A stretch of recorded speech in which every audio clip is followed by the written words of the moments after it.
There is a mass criminal looting going on. That is what tyranny is.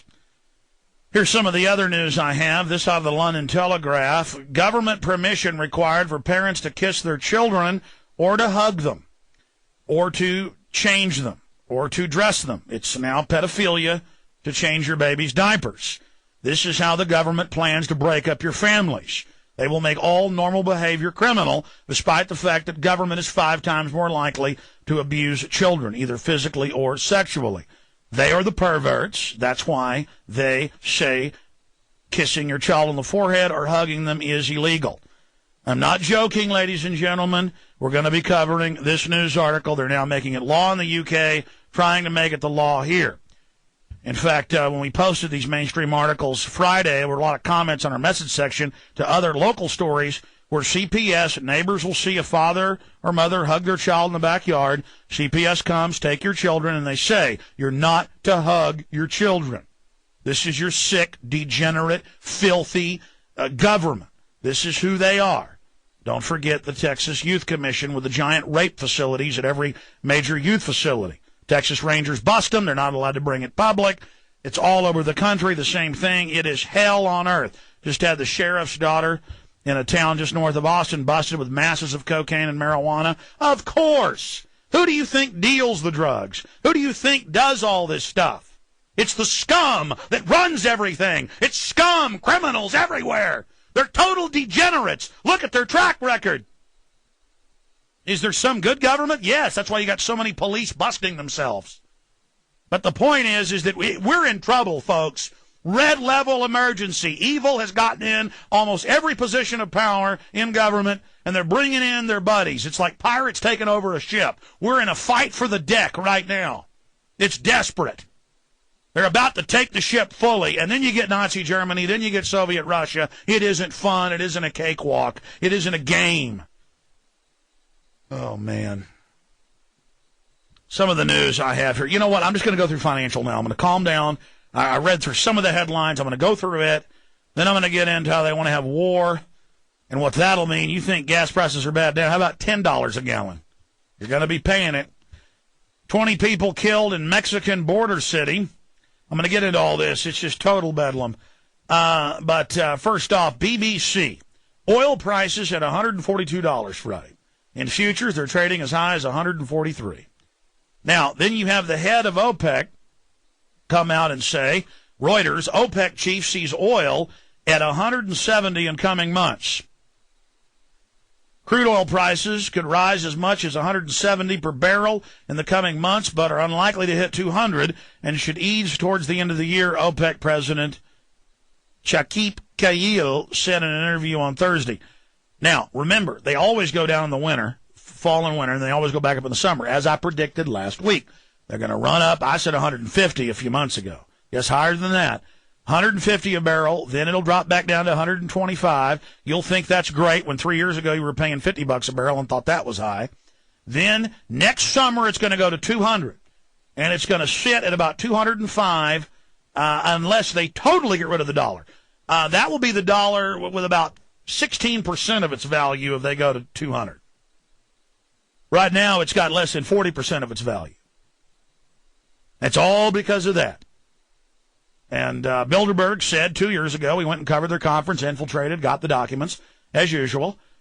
Earth-shattering stuff that we go through, but, just decadent, mindless baboon public doesn't even realize when pearls are thrown before them. That we told you it'd be $200 by 2009, and that it'd be $150 by this summer. And now, where is it? Oh, we just magically pull these numbers out of – go listen to all the podcasts. Go listen to all the shows saved on the web. Go read the articles we've written. I mean, I demand you pay attention to what I'm saying. Because if you had political will and if you knew the difference between fake politics with Barack Obama and that albino gerbil, McCain, then you would understand, ladies and gentlemen, that this is serious business. This is very serious business. That there's real stuff going on in the world. OPEC chief sees oil at 150 to 170 in coming months. I forecast prices probably between 150 and 170 during the summer. They'll perhaps ease towards the end of the year. The comments came as crude oil prices shot above $140 a barrel. Unbelievable. Now, let me get into some of the other news here for you. Oil reaches 142 on view. Dollar will keep falling. Associated Press. Now, I am on other people's talk shows, and I get laughed at by the neocon host saying the dollar isn't devalued. Or I try to call into other shows in Austin. They won't let me on and laugh at me when I say, hey, they're having a debate, wondering why oil's so much. I'd like to tell them. I'll listen to hours of talk radio. The hosts never get it, never understand. It's like a bunch of lobotomized baboons. And the listeners are even stupider at all these shows. And I just want you to know the truth. I mean, it'll be in the news wires, but never on your nightly news. Never getting picked up. Never being told to you. And this was done politically by design. By the Federal Reserve, the private bankers that own you.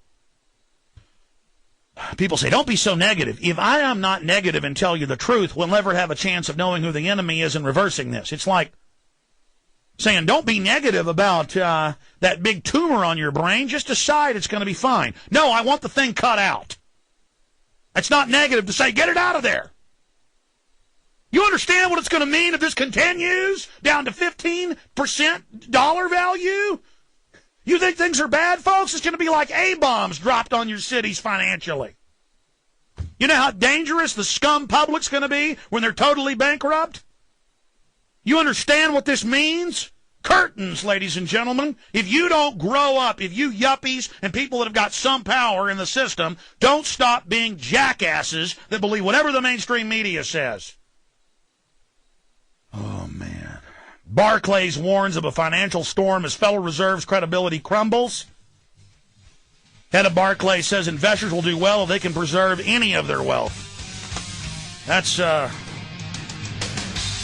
London Telegraph. Here is the New York Times. Gloom descends over Wall Street again. I'll come back and tell you what's behind this and tell you where we're going. Downhill into a Hades-like financial system. Ultra-hyper warp inflation. A depressionary inflation. Not 1929 U.S., 1929 Germany. You better look into the difference. We'll be right back.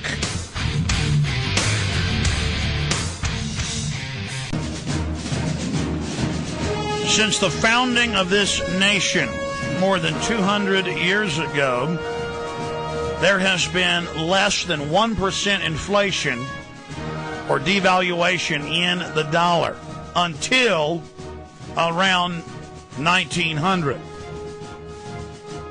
By the time the private banking families took over our banking system and our currency issuance and control and liquidity control, we have had a 99% devaluation in value.